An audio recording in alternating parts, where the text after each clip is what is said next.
Morning, everybody. Amazing, amazing thing we have, isn't it? Why don't you give it up for the performers already? Because they worked hard. It was awesome.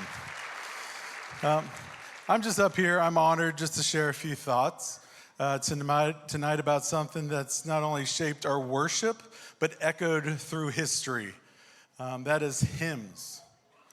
In the beginning, Genesis tells us that God spoke the word into existence. He spoke everything into existence.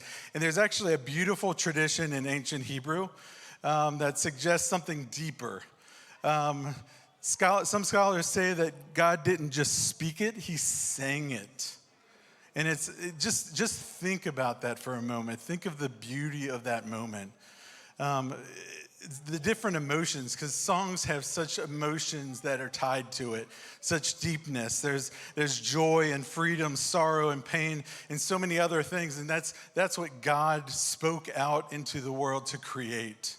A song that brought light from the darkness, order from chaos, beauty from void.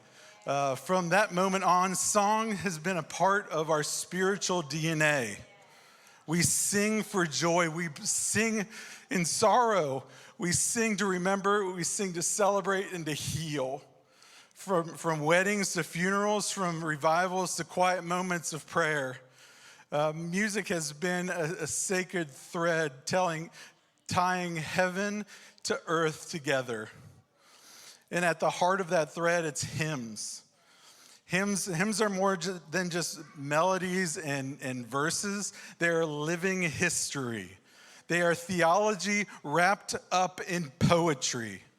They are declarations of faith that have outlasted empires, crossed oceans, and endured generations. Hymns have carried the broken, strengthened the weak, and reminded the church again and again of who God is and who we are in him. There's a couple hymns that I want to bring up. One is "It Is Well With Our Soul." It was written by Gerardo Spafford. Oh, I messed that up bad. But this guy, he was from a long time ago, and he wrote this not out of joy, but out of loss. He actually had 4 daughters die in a shipwreck, and he didn't write this out of that comfort, but deep pain, and yet that place came one of the most powerful declarations of trust the church has ever sung. Then peace like a river adorneth my way, when sorrows like seas billows roar. Whatever my lot that has taught me to say, it is well with my soul. Just feel that passion and that pain that just goes along with that, but such enduring. And also consider Amazing Grace. John Newton, once a slave trader, encountered the mercy of God in the midst of a violent storm at sea. That moment didn't only save himself, but it saved his ship. It began a transformation of his soul. Eventually, he turned away from the slave trade and became a powerful voice breaking slavery all throughout England. His hymn, written from a heart that had known deep, deep darkness and deep redemption, simply saying, I once was lost, but now I'm found, was blind, but now I see. Hymns